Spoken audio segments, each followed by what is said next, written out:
3 crores to bring your mouth close to mine, touch my lips and kiss, to hug me tight, to touch my place of love and get to total union.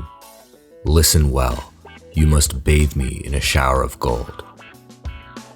Courtesans are deeply rooted in the historical fabric of India, from ancient times to the colonial era. Whether they served as concubines, dancing girls, musicians, actresses, or sex workers, these women had a surprising impact on the world around them. For among the courtesans of India were those whose honeyed lips changed the fates of empires and influenced the culture of the subcontinent forever. First, it's important to clarify, not all courtesans were involved in prostitution. In India, courtesans were a particular category of women who were not expected to have a traditional married life. Courtesans who served as concubines or musicians or dancing girls or actresses would not necessarily have been considered prostitutes, but they would also not have lived like others in society. For example, they wouldn't have had a husband, barring a few notable exceptions. That being said, many Indian courtesans were engaged in at least part-time sex work, just like the courtesans of other cultures. In feudal Japan, for example, actresses would perform theater and would then be hired for the night by wealthy suitors.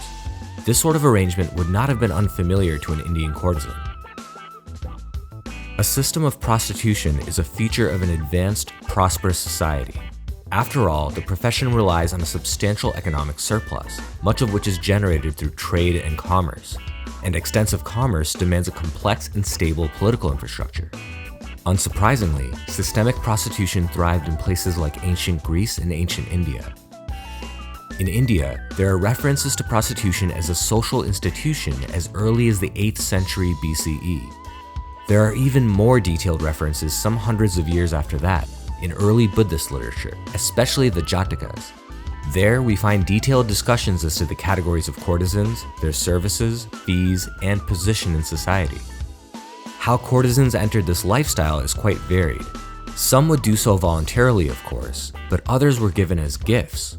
Others were born to courtesans.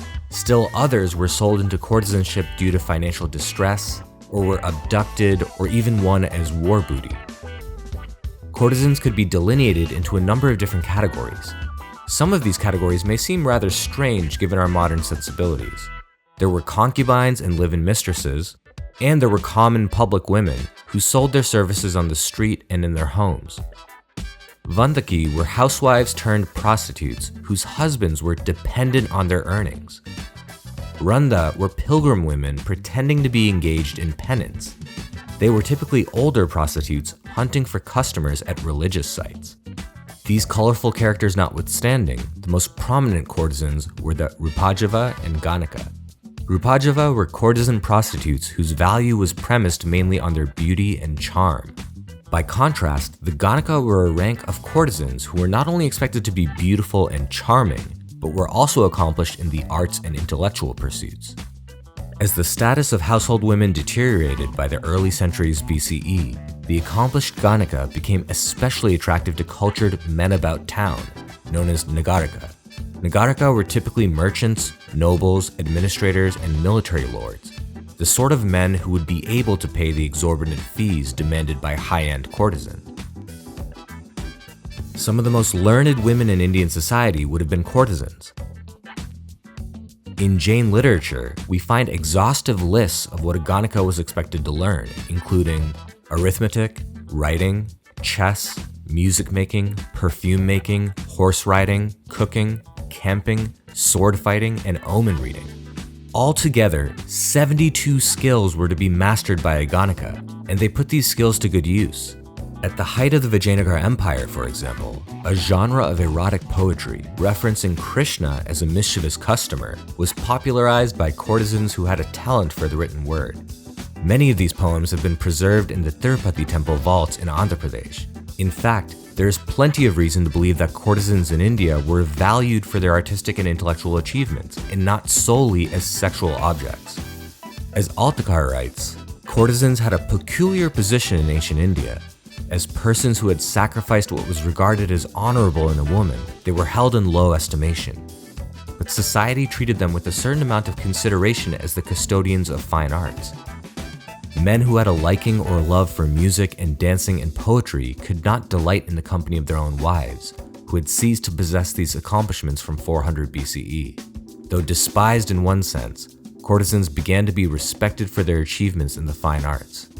Aside from the fact that some courtesans were expected to be highly educated, they were involved in a multitude of public and private functions.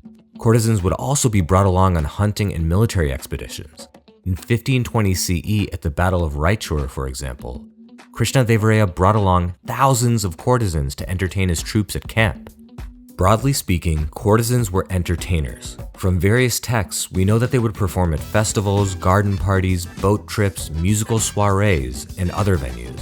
They also served as party hosts themselves for discussions not unlike those of the French salons that captured the world's imagination in the 1700s and 1800s.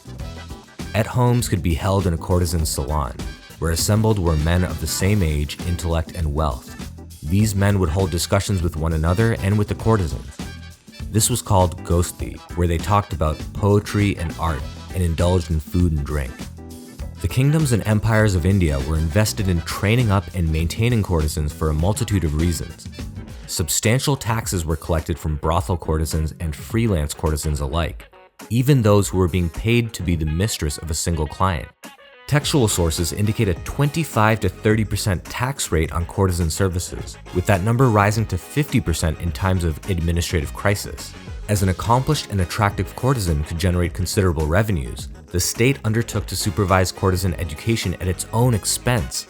Those who teach prostitutes, female slaves, and actresses the arts, such as singing, musicianship, reading, dancing, acting, writing, painting, mental acuity, the manufacture of scents and garlands, shampooing, and the art of attracting and captivating the minds of others, shall be endowed with maintenance from the state.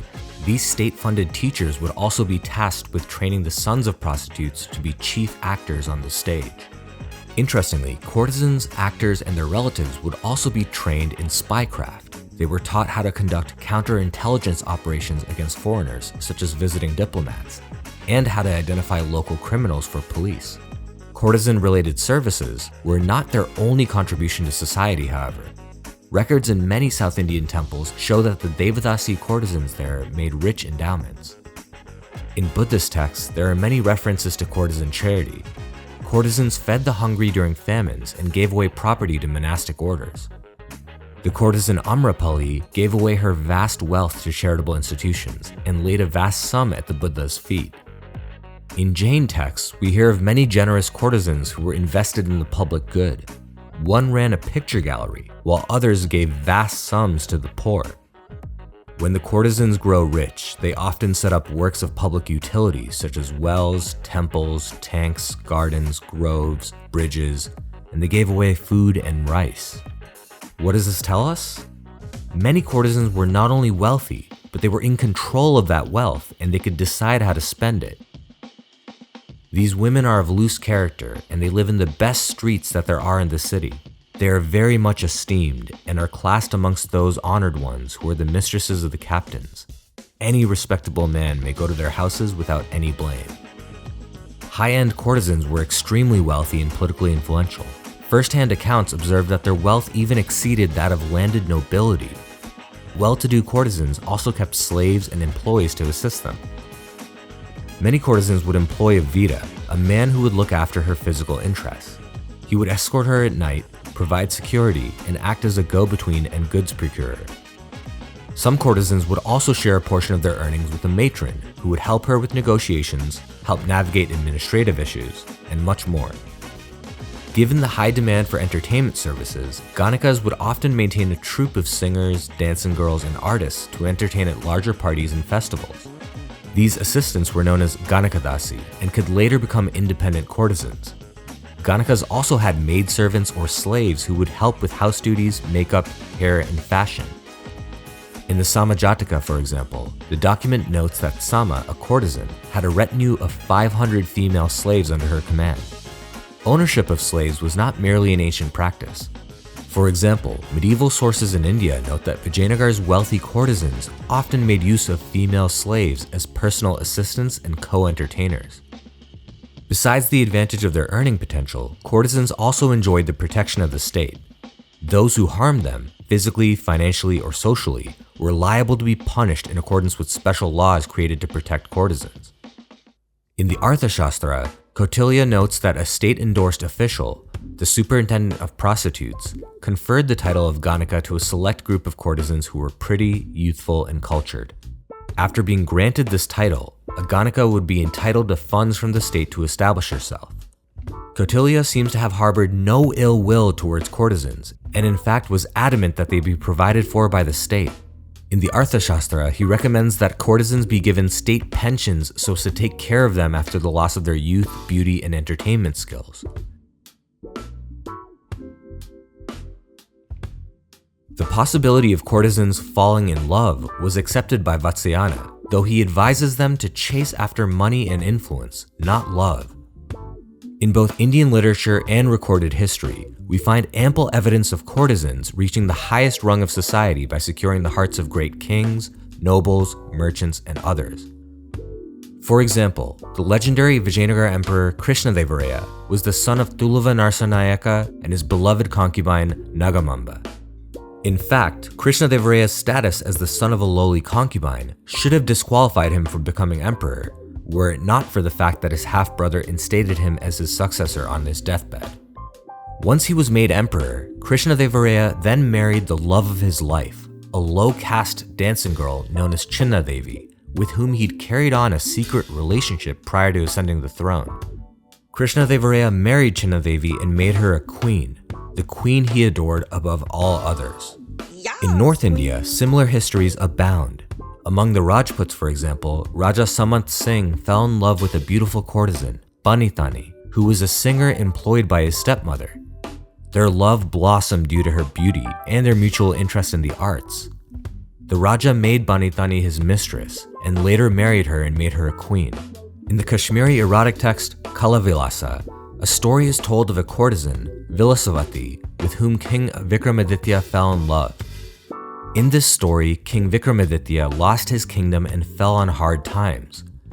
He stayed with Vilasavati as a guest, and it was Vilasavati who, with her extensive contacts and powerful networks, helped Vikramaditya regain his kingdom. Returning the favor, Vikramaditya married her and made her his chief queen. But the story doesn't end there. Vilasavati was in fact in love with another man, a young thief who was imprisoned. She confessed to her husband Vikramaditya, and he accepted it. He freed the young thief and allowed the two lovers to be united. How did courtesans in India avoid getting pregnant and giving birth? In the Indian subcontinent, ancient and medieval peoples used many different methods of birth control. For example, the ancient trade in silphium, a popular and extremely effective contraceptive in the Roman Empire, almost certainly reached Indian shores. However, the expense and rarity of silphium, which went extinct in the 400s CE, made it an unsustainable solution. Other plants belonging to the same giant fennel family, such as Asafoetida, were cheaper and more readily available. Lab tests show that they have potential as a contraceptive. Meanwhile, in Indian erotic manuals, there are references to the Queen Anne's lace plant, which has contraceptive qualities. Other references include a consumable mixture made of powdered palm leaf and red chalk. As in Egypt and China, pessaries were used as a means of physically blocking conception. One popular pessary was made of honey, diluted rock salt, ghee, and ground fennel seeds. When mixed together and heated, it creates a spermicidal solution rather comparable to those sold in pharmacies today. Certainly, the popularity of erotic manuals indicate that the birth control methods used in ancient and medieval India were likely effective. While imperfect, these methods would have provided courtesans at least some control over pregnancy. If you like these videos, consider subscribing and hitting the notification bell. It really helps the channel out.